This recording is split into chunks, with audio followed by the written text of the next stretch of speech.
ഓം ശ്രീ ഗുരുഭ്യോ നമ. ഒരു പത്രപ്രവർത്തകൻ അമ്മയോട് ചോദിച്ചു, അമ്മേ, ഇന്നമ്മ ലോകത്തിലെ പ്രധാന വ്യക്തികളിൽ ഒരാളാണ്. പല കാര്യങ്ങളിലും ലോകത്തിലെ കോടിക്കണക്കിന് ജനങ്ങൾക്ക് അമ്മ മാതൃകയാണ്. 30 ലക്ഷത്തിലേറെ പേർക്ക് അമ്മ സൗജന്യ ചികിത്സ നൽകിക്കഴിഞ്ഞു. UN-ൽ, വത്തിക്കാനിൽ, വേൾഡ് പാർലമെന്റിൽ ഇവിടെയൊക്കെ അമ്മ സംസാരിച്ചിട്ടുണ്ട്. പക്ഷേ അമ്മ ജനിച്ചതും വളർന്നതും മത്സ്യബന്ധനം നടത്തുന്ന ഒരു ഗ്രാമത്തിൽ നിന്നും. ഏതാനും വർഷമേ അമ്മ പഠിച്ചിട്ടുമുള്ളൂ.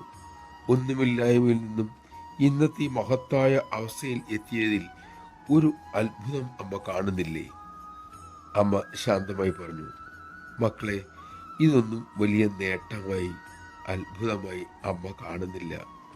മോനിതൊക്കെ അത്ഭുതമായി കാണുന്നു എങ്കിൽ വളരെ ചെറിയ ഒരു ആലിൻ ഗുരുവിൽ നിന്നും ഒരു മഹത്തായ കൂറ്റൻ ആൽമരം ഉണ്ടാകുന്നതിനെ എങ്ങനെ കാണും? അത് അത്യത്ഭുതമല്ലേ?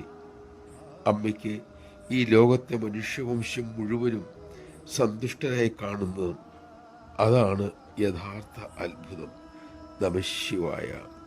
അമ്മയുടെ ഓരോ നിമിഷവും ലോകനന്മയ്ക്കായി മാത്രമാണ്. അമ്മയ്ക്കൊപ്പം അമ്മയുടെ ആ മഹാദൗത്യത്തിൽ ചെറിയൊരു പങ്ക് നിർവഹിക്കാൻ നമുക്ക് ശ്രമിക്കാം.